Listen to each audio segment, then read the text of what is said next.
I wanted to bring them all together today to really just talk about the idea of collaboration. What have you guys seen have been the positive side of that? Yeah, definitely. I guess I'll go first.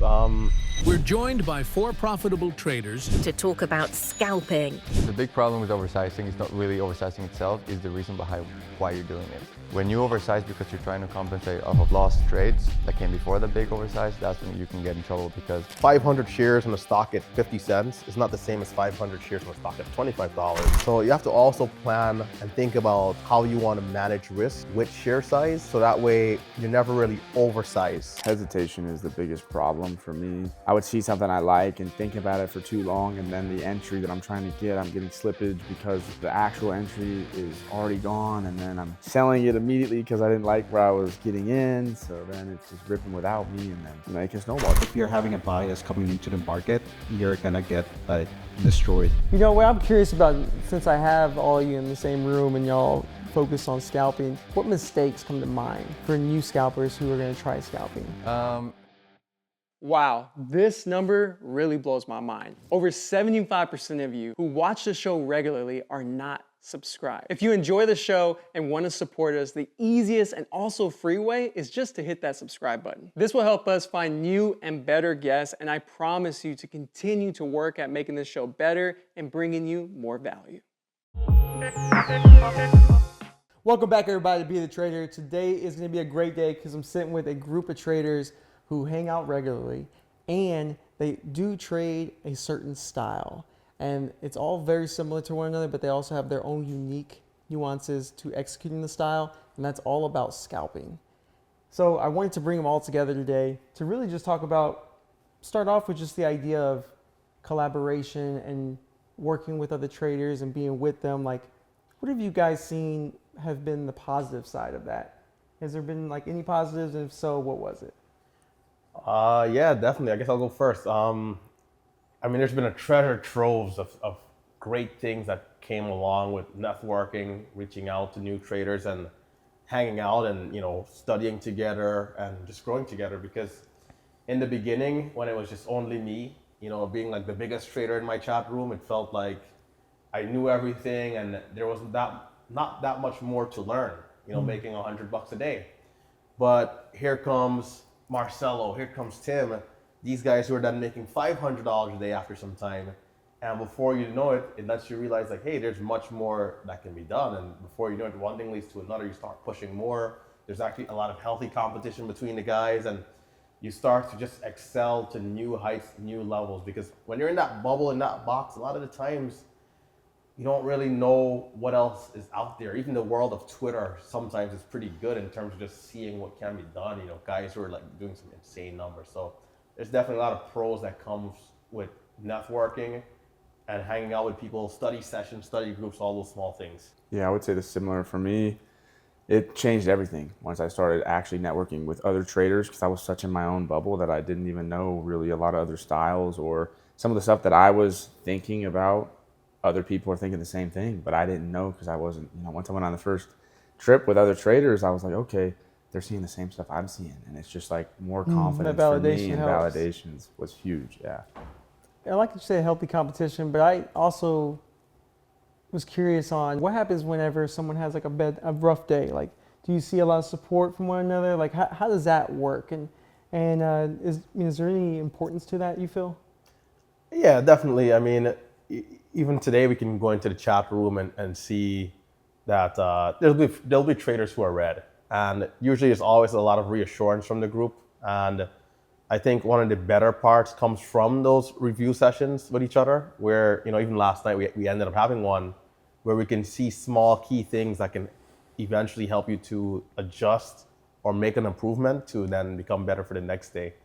But yeah, support system is key. I mean, even as friends, like, you know, we talked a little bit about Marcelo's account going down like almost 300 grand. At one point we were thinking like, hey, for the next trip, we're just going to pay for him to go. So, you know, as a group come together, help him out. Yep.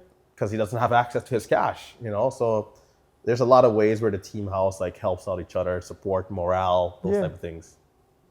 What would you say? And just curious, I mean, and keep in mind, like, feel free to all chime in here, because I really want this to be like, you know, a conversation where we kind of bounce off of each other's ideas. Yeah. Because at the end of the day, like, it's not every day that you get to hang out with amongst other traders. And so, you know, I would think sometimes I personally used to think that there was like negative sides to hanging out with nothing but traders, because then, you know, the competitive side where you're like, I got to push size even if I'm not ready. But, you know, the more I've been hanging out with you guys, and I've seen this over and over by just hanging out with other traders, that it really isn't like that. Like, there is some of that, sure, but that's your own psyche. But amongst other traders, like, everyone at the end of the day, we've all gone through different struggles. And so at the end of the day, we kind of like all support each other in that way and be like we get it. I think that's huge, man. You may have noticed that there are not a lot of sponsors on our show. That's because I don't believe in advertising for someone I don't believe in. And I'm very proud that Cobra Trading is the sponsor of Be the Trader. I use them every single day. And Forbes Advisor recently did an exhaustive research on day trading brokers, and Cobra Trading was the only broker awarded in 2 categories. One was, you guessed it, customer service. If you've ever experienced an issue with your broker and couldn't find good customer service, that won't happen when you go with Cobra. Sign up now using the link below, and Cobra will give you 100 days of free commission, 3 months of free software, and 33% off commission for life. I know you'll enjoy trading with Cobra just like I do every single day. Let's get back to the show. I think it's very important for you to find somebody that trades similar to what you do, because at the end of the day, even if we are all hyper scalping, everybody has their own style. And I've learned so many things from Xavey, from RT, from Tim, that I've been able to implement to my own strategy. So I feel like I've evolved as a trader, especially all of us came from humble beginnings. I could have been stuck making $100 for forever, for the rest of my life, and I would have been a happy camper. But then Xavey comes around, he makes 30K in one day, then all of a sudden, I don't want to make 100. If he's trading pretty much the same strategy setups that I am, why can I make 30K, right? Yep. And then all of a sudden we snowball into becoming better traders altogether. I do see what you're saying, that it can become a little toxic competition at times. Sometimes I would say me and Tim trade very similarly, and sometimes if I check the P&L and he is up $1,000 more than I am, that might force me to revenge trade on my next setup, thinking that I need to get an edge on him and stuff. But for the most part, as long as you're able to keep that healthy balance, I would say there's more upside than downside for sure. 100%. Yeah, Also, I think like having like trader friends is like the accountability, because everyone has the same like struggles, and like having that accountability of like just having someone else's back. Like I know that most of the guys here, like when we had a red day, we usually like post it, and like most of us are like, oh, you're gonna get it back and you'll be fine. Like, yeah, there's a healthy competition, but it's pretty much like when someone is like having struggles, like we usually reach out. Like most of our like family, we cannot even open up if we have like a red day to our family members, because they don't know the struggles. Unlike this guy, like other than like our trading friends, it goes beyond that too sometimes. That makes sense. That's very important, because when you're undergoing a red streak, that can bug you in your psyche so bad, and you can get so emotionally hijacked to the point that you yourself no longer view yourself as a profitable trader.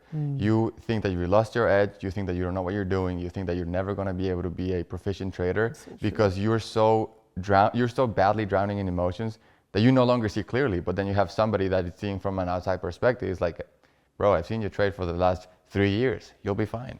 Yeah. And that's very helpful when you are at rock bottom of a very bad red streak, for sure. Yeah, and in addition to that too, like coming back to like that rivalry and competition, I remember in the very early stages, like, you know, because Marcelo was one of the first guys that joined the chat, and so I remember, similar to you and Tim now, it's like I'd look at him, he'd look at me, and we'd like push each other, and it's to the point where it's like, if Marcelo's green 800 and I'm up 500, it's like, no, there's no way.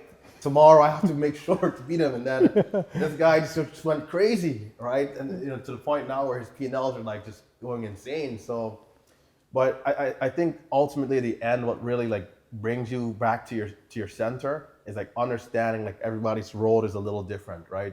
You have someone like Tim who started off, you know, I think 2023, 16,000 the first half of the year, and then the back half 350K to end the year. So like everyone's exponential squeeze and jump is a little different, right? Xavey 200K and then sideways for like 6-7 months before then coming alive again. So it's good to have the competition and the rivalry to keep you know, yourself like at a pace, even though it might not be the same P&L, but work-wise, right? The work ethic that you're putting in. But know that the journey for everyone can be different, right? Tomorrow you can start making 10 million a year, and then everyone else is going to look at you and try to then catch up. So That's a good point, because I mean, everyone's journey is unique, and you can't really compare in that way. So that makes sense. right. Yeah, and I would say, like, just going back to when people are in drawdowns, like, we all come together and try to help, because we know kind of each person's edge and kind of where they do well, where they don't. And like, we have friends right now that are in drawdowns, and we talk to them every day, like, okay, you know, what are you doing, like, to stop the bleeding? Because, you know, it's all about the marathon, not a sprint. Living to trade another day, because we don't want to see these guys blow their you account don't. or anything. You know, and I want to see everybody do super well, but like, at the same time, like they're saying, once we are on a hot streak, it's nice to be like, okay, you know, he did even better than me, and I know in my head I could have tweaked some things to do better, and kind of I know his style. So Yep.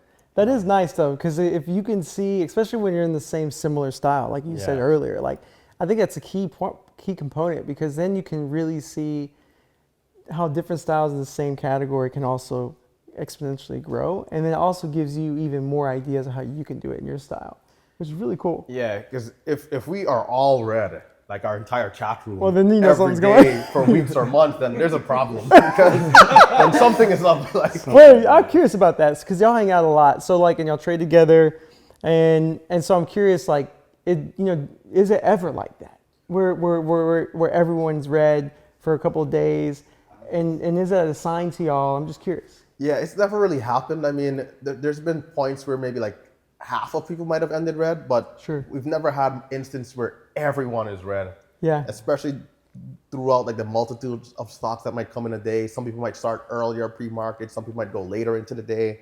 So we've never really had that type of Yeah. action, but I mean, if that is to come, then it's the apocalypse, man. It's also just interesting because it shows the uniqueness and the nuances of the strategy itself. Because, you know, like you just said, some are pre-market, some are at the open, some are at halts, you know, whatever it may be. And that's really shows the dynamic of how you can trade. Yeah. yeah, and I mean, piggyback off on that. Yeah, a lot of people don't trade well after midday or, you know, power hour or after hours, and then some people do. So it's kind of just like, we are trading very similar, but even though it's similar, some people don't do well when others are. Like, when things are ripping, some people, they don't do well, and then others, when it's backside, I feel like I'm one of the better backside traders, and I'm learning from some of the other guys that are better at front side. So it's nice to see kind of picking things of everybody's style and just making it work. And you can see the possibility too. Like, Yep. if someone else is, like myself, I used to trade a lot of pre-market. I know the guys didn't like pre-market, but now I know Tim trades pre-market now. Marcelo trades a little bit of pre-market. And yeah, it's the, when you see those guys that like Tim, he's good at backside. Like, it inspired me to be better at backside, because I don't trade backside. I dreaded the backside. But seeing this guy's like kill it, like, it inspired me to like learn how he trades it. Yeah, that makes sense. You know, what I'm curious about, since I have all of you in the same room and y'all focus on scalping, you know, I'm curious what mistakes come to mind for new scalpers who are going to try scalping? Like, what's some mistakes that come to mind? Just first thing comes to mind, go. Oversizing, for sure, because of the multitude of trades that you see every day. If you're oversized, we see this in the chat room sometimes by people that, even though they do start small, it's really easy to be like mad or whatever, see people making a lot of money and be like, okay, let me just size up. And then you have a big red day, and then your kind of mental and it can really snowball. So yeah, like, sizing up too quickly is definitely something I see way too often. I would say that's the huge part of, you know, your runway goes from, you know, long to super short, depending on how much you blow, how quickly. So I would say waiting for confirmation. Oh, okay. That's something that works for 5-minute, 10-minute swing traders. But if you want to be a scalper, being quickly is more important than waiting for confirmation. So being fast and reactive is definitely one. Nice. Yeah, I'd say like hesitation, whether it's because they might have had a losing streak or a bigger red trade or a max loss day, maybe the week before, the day before. A lot of the times when you're hyper scalping, you can't afford to second guess the trade. You have to have your profit target and your risk in mind. And the moment the criteria is met, you have to be decisive to jump in. So if you hesitate, maybe the window to be in might be 3 seconds. And if you think too long, second number 4 or 5 comes around, now you're trying to buy, the stock is already up 15 cents. If you try to chase the move, then you can get hurt if it doesn't continue, because sometimes 5 cents is all we need, right? That's true. For me, it's having a bias coming in. It's pretty much if you're having a bias coming into the market, you're gonna get like destroyed, especially if you're trying to scalp, because you're getting clouded with your judgment. Like, oh, this one's gonna go up, this one's gonna go up, this one's not gonna die, this one's not gonna die. And having that bias it's not that good. So like as for myself, like I try to not have that bias coming into the market, even though like I know that the following days was hot. Like I try to be like as neutral as possible. How would someone overcome oversizing? Overcome oversizing. I mean, simulators are a great way because then you can't oversize. Or I know there are some What do you brokers mean that you can? You can still oversize. okay, yeah, on the simulator you can oversize, but I know some simulators like the one that I had, same with some brokers, they can set a max share size as well as a max loss on the day. So I actually used to have a broker max loss when I first started because that was something that stopped me from oversizing, just because I knew, okay, this is all I have to work with, and there was no way I'd have to call my broker, and it was a whole process. So it basically was like, then you go through your head like, right, I know then I'm when it goes really through my head, it's like, I really want to, okay, let me just stop, let me leave, and that kind of thing definitely helps. The big problem with oversizing is not really oversizing itself, is the reason behind why you're doing it. For example, Xavey oversizes on every single setup, but it's usually an A quality setup, so of course you want to be oversizing on those setups. The big problem with scalpers though is when you oversize because you're trying to compensate off of lost trades that came before the big oversize, that's when you can get in trouble, because there's this mindset in which if I double my share size or triple my share size, I no longer need a 10-cent winner to make all the money that I just lost. I just need to make 2 cents and then I'll be back to flat, right? And you almost try to cheat your way out of a red day by oversizing. And when it works, that's amazing. But the days that they don't work, that's when you blow your account. So oversizing can be, a double-edged sword, and you really have to be a master before oversizing. Yeah, another component too to help out with oversizing is I think some people have like a lack of planning. You have to plan and think about like your max losses. You have to think about what a fair daily goal is, because when you come in somewhat like improvising, almost like with a bias, like, hey, I'm just going to do well today, but there's no actual plan towards how many shares you want to use, how you want to manage risk, the price range. Because as we know, 500 shares in a stock at 50 cents is not the same as 500 shares in a stock at $25. That might have a much bigger spread and a much wider range. So you have to also plan and think about how you want to manage risk with share size. So that way you're never really oversized, but you're at the right place where you need to be and you're managing accordingly. That's a good point. I'm curious about the idea of what you were saying earlier as well as confirmation. Like, how does someone overcome that problem? And so that way they can. All it comes, at least for me, to trading psychology. At the end of the day, I traded 3 years when I was in the learning curve. I attempted every single pattern, every single indicator in the book that taught you how to wait for confirmation. MACD crossover, RSI went to this point, first 5-minute candle to make a new high, whatever. After 3 years of learning that none of that works, you start to try the opposite, because at the end of the day, there's winners and losers in the market, right? And if I was a consistent loser doing the exact same things every day, I tried doing the opposite, and that's when I finally start, finding a little bit of consistency. I guess an obvious example can be, instead of waiting for the stock, the bull flag, to start breaking out, and you start chasing it, maybe you start buying at the bottom. Maybe you're part of the support rather than chasing breakouts. That's like a very simple example, but as scalpers, you can't wait for confirmation. Confirmation is usually too late.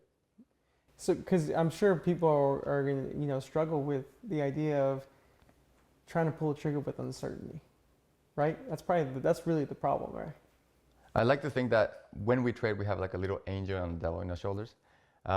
Most traders that have been sitting in front of the screens for at least a few months, if not years, they usually already know the right intuition of when to buy.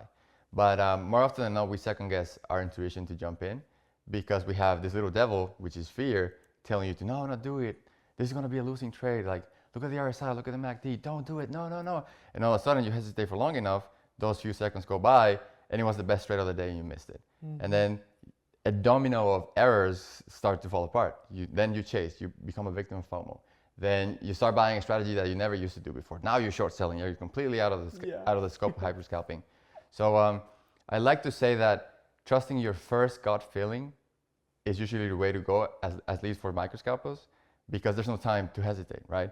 And if you hesitate, you let this little devil, which is fear, convince you to not take the trade, and then all of a sudden, you're fumbling, and you miss a great sequence of micro scalps. Yeah, and in addition to that, there's a saying, I'm gonna paraphrase it because I can't remember the exact word for word, but it goes like, your desire for success has to be greater than your, that part of you that's fearful, essentially. And knowing that you're aiming to be at a certain place in life and that this is a goal that you have set in front of you, you have to take the leap of faith. You have to be that lion that is in the savannah that's going to go for the kill, that's going to hunt down that gazelle and not just keep letting them go by, because if not, you're going to starve, right? You have to be that lion that's willing to be assertive and on the attack. And, we all have fear at the end of the day. We all sometimes may look to go into a position with 100K size, 5K, 10K size, and our hearts could be racing, but we know that, at the end of the day, there's a structure we're following, there's a blueprint, there's a criteria that's being met.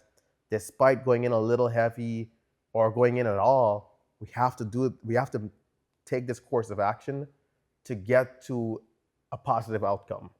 And so sometimes you just have to go for it. Take the leap of faith, pull the trigger, hit the buy button, and as long as you're managing your risk and keeping it tight, and it's an A quality setup, that's all you can ask for. Hesitation is the biggest problem for me, and was as I was like turning the corner. I would see something I like and think about it for too long, and then the entry that I'm trying to get, I'm getting slippage because the actual entry is already gone, and then I'm selling it immediately because I didn't like where I was getting in. So then it's just ripping without me, and then it can snowball just like he's saying. So I'd say hesitation is massive for our strategies of just being in and out very quickly and having to get in and out before certain sellers pop up, like big seller walls will just come out of nowhere. And if you can get out first, it can save you 4 or 5 cents of slippage if you're just a second later. Speaking on that, just the idea of when I say, warning signs, what's a warning sign for when you're trading? What does it come to mind when I say this guy hitting the sell button? No, Personally, for me, I have a routine every clear market. I mainly trade small caps, so I usually check like the filings. So I check that the illusion of the stock, if there's one, the setup on the daily level. Pretty much my warning size is the company is highly diluted. So that's number one sign. And if it's the offering ability of the company is high too. So that's like a no for read. But yeah.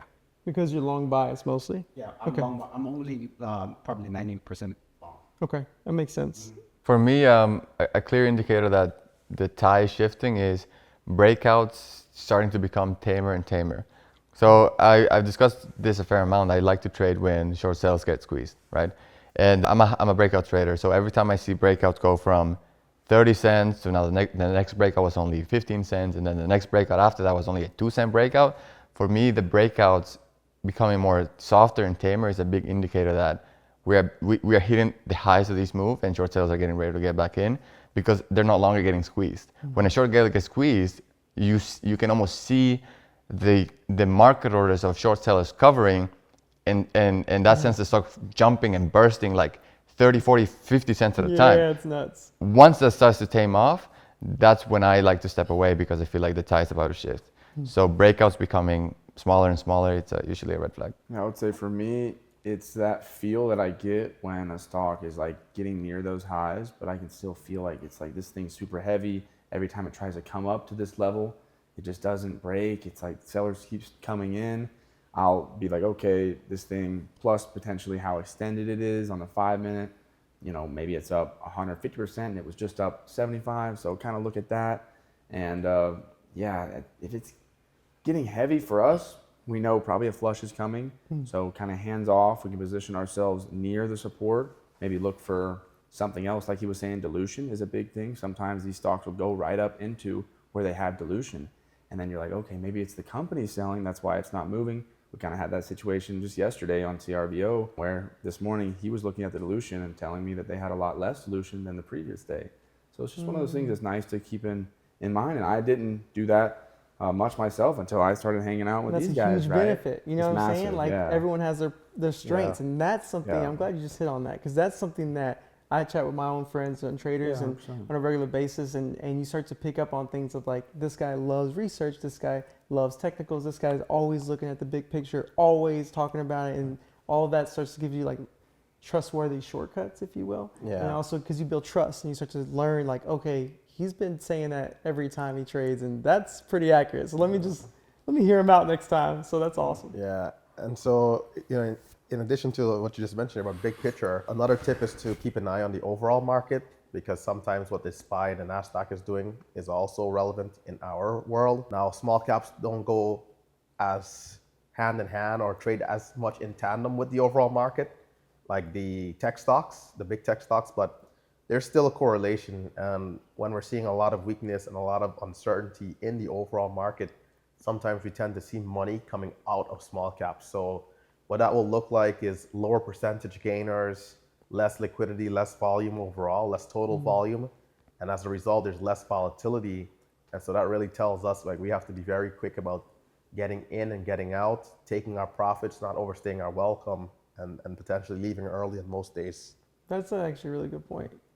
Because you know, the fact that you guys focus on small caps at such a micro view, in terms of every day, like you're watching every day, you do see like the difference when the SPY is acting a certain way, because you're literally looking at every second, you know. So that's super like insightful. So I appreciate that. Yeah, like a good example is like the like when they had the short-term banking crisis, just like almost like a year and a half ago, or a few months ago, really. Like there was a lot of uncertainty, and just so much money was coming out of the markets in fear of like a recession potentially coming. That small caps for that, like I think 3-week span with the Swiss Bank and all these other companies, we literally had to trade the momentum on those stocks to make money. And if you were just still looking at small cap stocks, there was like nothing to trade, right? Like one of our members who are not here today, you know, he did really well because he was very quick to adjust to those price actions, rather than still waiting around in small cap where there was just, you know, nothingness. Was it, whenever y'all do make a transition, maybe go focus on the banks and a little bit bigger stocks, right? Is it easy? Is it completely like, you know, same thing? Or is there challenges, or is it like unique challenges for you guys with the strategy going to a different type of larger cap?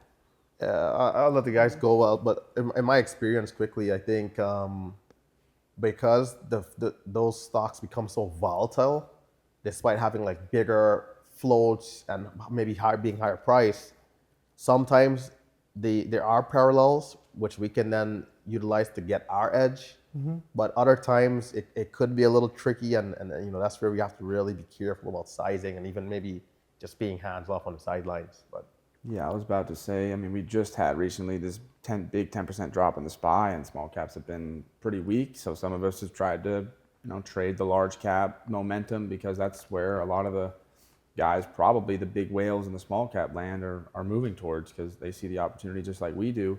But it's not easy, no. I think the banking situation was a little different. Those were maybe mid cap, not as like big Mag 7 stocks. So there was some things we could pick up on. But yeah, it's definitely doesn't really correlate very well. I thankfully pick up on some stuff from this guy and some of the others, where you got to hold longer. You got to look more at the trend. Sometimes like on Tesla dropping down, he was trading TSLL, and one of those to where I was kind of trying to scalp it, but he took a different approach, a little bit longer holds, more on the key levels, not really watching the tape as much, but more the actual chart. The levels, yeah. And he was able to do really well on that. So that was great for me to see, and then for me to know in the future going forward. Yeah. Nice. Yeah, and to add to that, like Tip said, like whenever I switch from small caps to like mid to large caps, I really don't look at the price action. It's pretty much just those key levels on the daily and in the chart. I'm 100% focused on those things. I have a different expectation if I trade large cap. Like Tim said, I have a longer time frame. I'm pretty much not really scalping it. Yep. Pretty much just more. You're playing the range. Yeah, playing the range, having those levels, if you're trading like one of the S&P 500, you have the SPY on the side because it's pretty much like hand in hand with both sides. They're like a basket, so they trade together. So I have those expectations when I move to small cap to large cap. Whenever that does happen, I just decide to just like skip it entirely because, as I was telling you earlier, I feel like I have a huge edge in the level 2. Yep. And whenever a larger company like that is having all the attention, I almost feel like I'm edgeless there because, as he's saying, you are only left with daily levels and big time frame ranges. So I almost decide to skip it completely because way too often, at least myself, some of these guys are able to translate the strategy successfully, but at least myself, I've been burned too many times. Yep. And so I just leave it alone. It's just one of those times that I just trade less. Gotcha. That makes sense. You know, when it comes to risk, because you mentioned this earlier, you were saying, you think risk management and planning out, depending on if you're trading a $1 stock or $25 stock, how managing the spread, managing all of the other variables that come into risk. Yeah. That really highlights how some people just think risk management is just, okay, and my stop is at $1, I'm in at 125. That's it. Yeah, there's a lot of layers to trading and a lot of layers to risk management in general. I think if you're a beginner, sometimes you can fall victim to having a more basic approach to risk management. But as you become more seasoned and more experienced, you start to learn that there are 1,000,001 ways to manage risk. And I can go through a list of a couple things that can come off the top. As a bigger trader now, I don't leave a certain amount of money in my account anymore. Once my account reaches a threshold, I withdraw that amount and kind of bring it back down. God forbid my internet is to ever go out or, I lose or, broker issues, anything. Yeah. It already is a safe switch, a redundancy to where if I'm in massive size, trying to size up and something happens, my power's out. Well, at least I'm only risking what is in the account rather than everything that I've earned over my whole career. Right. That's just one example. Again, coming back to more technicals, understanding price range, understanding spreads, because there can be two stocks also at the same price that moves totally differently. Two $5 stocks, one can go maybe from 5 to 6 in 1 second and back down to 4, whilst another one may be more grindy and slower moving, which can maybe allow for a little bit more size in certain areas.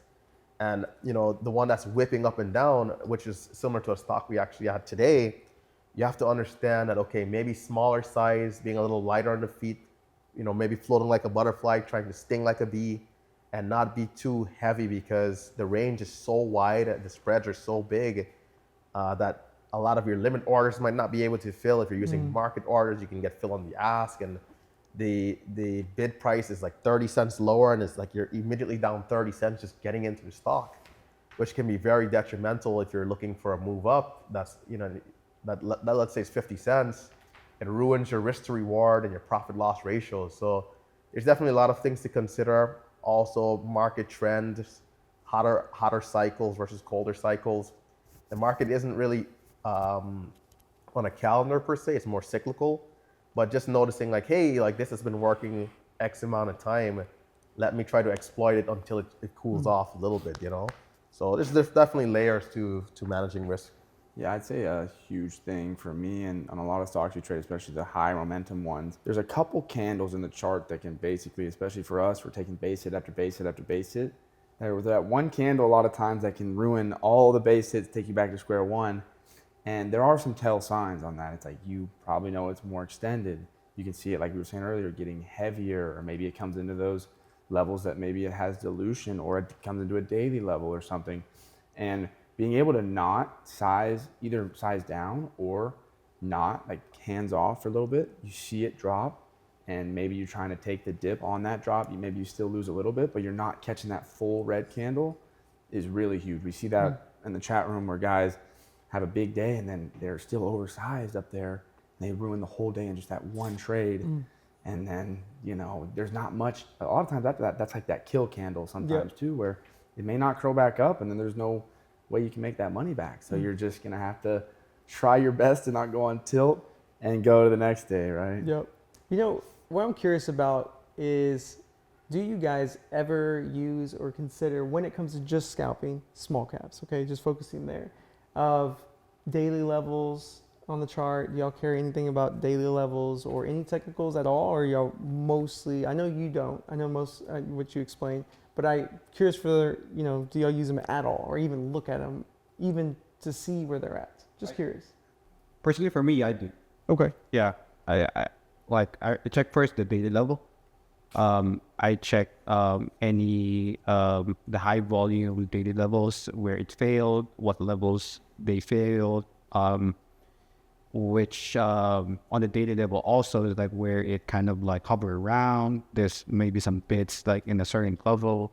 So yeah, I still probably like a lot of technical levels before I start the day, and I switch over to like the filings, the illusion, because I want to see like the possibility of the stock to start the day. Okay, this stock has a potential to do out X amount, but it might have a highly diluted, so I might back it off.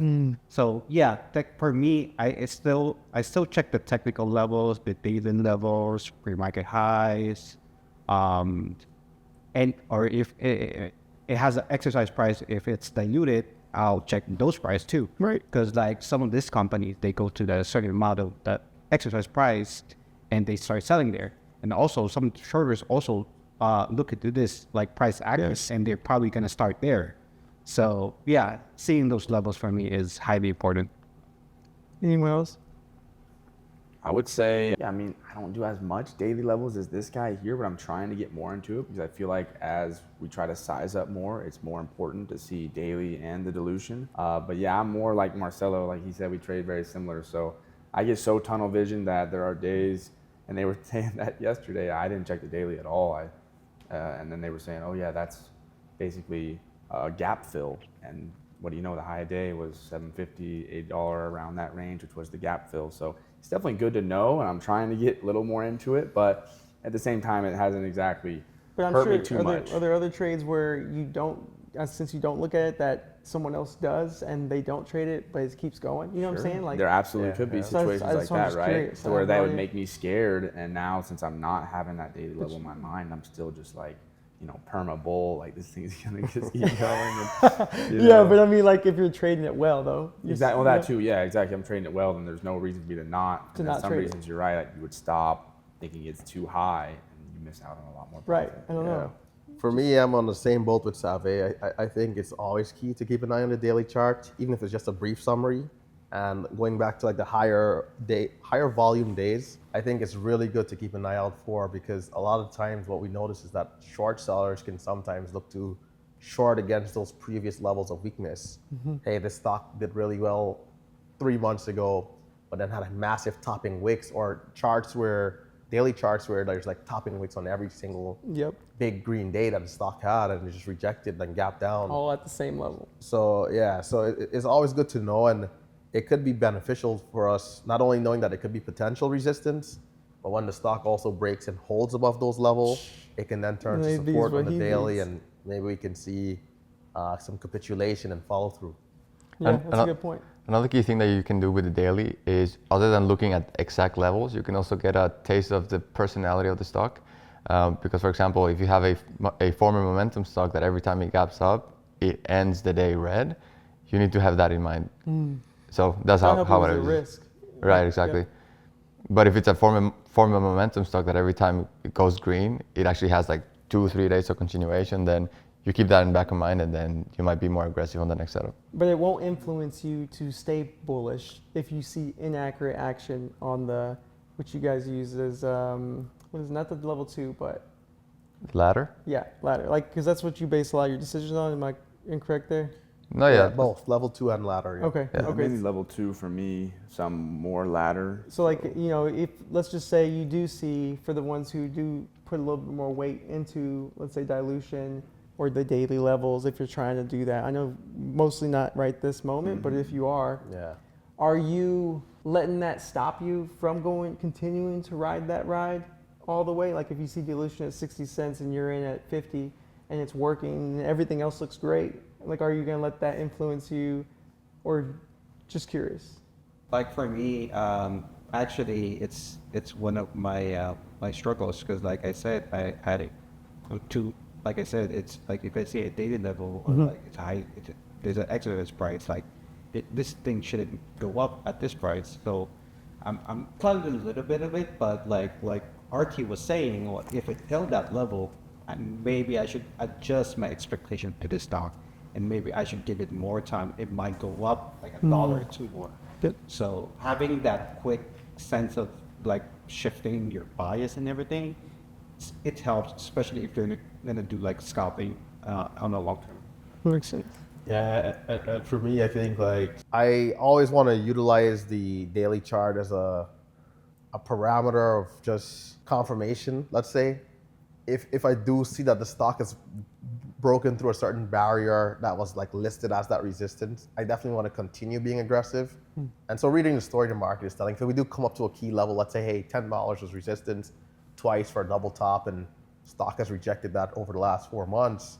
Well, once we get up to that area, if I'm noticing in the short term, like let's say the ladder level 2, if I am noticing weakness, our smaller time frames, the 5-minute chart, the 1-minute chart, or a 10-second chart, if that's also showing weakness, and we're having like parallels, like multiple confirmation that, hey, there's trouble here. This thing hit this level 3 times, I wasn't able to break. Yep. I want to be very careful. And that's one way we can sometimes be able to tell that there's a flush coming. Like, hey, this is just a hidden seller, whether the company is selling or massive short sellers, whatever it might be. It's like, okay, we've made our money to this point from 5 to 10 or 5 to 950, whatever. Best start sizing down and easing off, or even if you're able to go short, maybe start positioning yourself with stops above the high of day levels, right? Yep. So I think it's always important to read that story the market is telling and listen to the confirmation, especially when it's over I think they call it confluences, multi-confirmation, Yep. And go from there. And this works most of the time, but when we have that stock that it should have faded at that level, and then all of a sudden power hour starts to creep up again, that's when we know short squeeze is coming, and then that level almost becomes like a magnet of where we want to be anticipating buying, so that we can see that blow through to that level. So it's like the first test might be red flags, maybe let the stock go, but if it continues to hover underneath it and it doesn't fail, then we must start positioning ourselves for the breakout through it. No, So it's both things. Yeah, because then it becomes the emotional level where all these traders who are short from all day and then never really faded are now covering. Exactly. And that's where the opportunity comes And even in. sometimes they don't want to hold overnight, so it maybe doesn't happen power hour, and we don't really trade after hours a lot, but we still know it's probably going to come, or there's a good chance that it is. And just, yesterday, keep bringing that up as an example because it worked out perfectly. Kind of held all day. CRVO was a ticker, and then just after hours we caught it a little bit. It had the pop right before the close, but then it still held up. Yep. And then we knew, okay, yeah, they're screwed. They got it didn't curl down at all. So ripped up again to like $8 after hours. And one of these times maybe we'll start taking a little bit of size because we keep seeing these things, and like all of us trying to just piece together what we can. Before I wrap this up, I wanted to end on one last thing, and that was the whole idea of what you mentioned earlier just now was we may even reverse short. And it seems like most people who are scalping right now, at least who I'm meeting, are mostly long bias. So is it because the strategy is more difficult on the short side, or is it, I don't know, I'm just curious. I think it just comes down to like the process and availability, because going long is so much simple. I know a lot of times when there's a hotter small cap stock, you have to wake up pretty early. Sometimes maybe reserve shares to borrow because they're sometimes restricted. Like at Schwab, formerly TD Ameritrade, there's something called the hard to borrow list, which I'm a part of.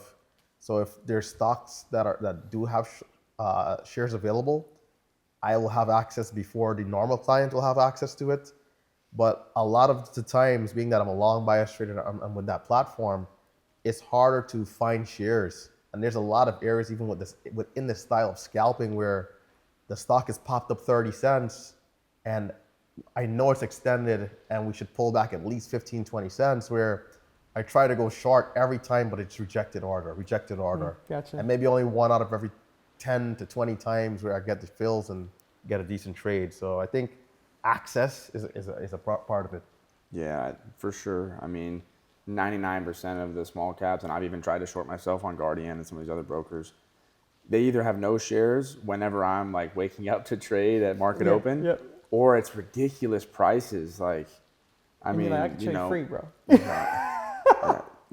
Commission so we're just better for me. Yeah. And then I've always thought like it mitigates my risk in general. That's one of those risk management tools that we can use as long traders, to where, you know, I was even trading my Roths where I can't short.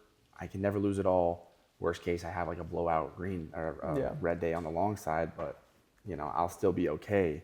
On the short side, and like we've seen some moves pre-market go up. So you would say that it does work on the short side too. It's just not many people are doing it, it seems like. Yeah, and depending on per share fees, if you're going to try to scalp it short, it may that's not true. make sense. That's kind of, so.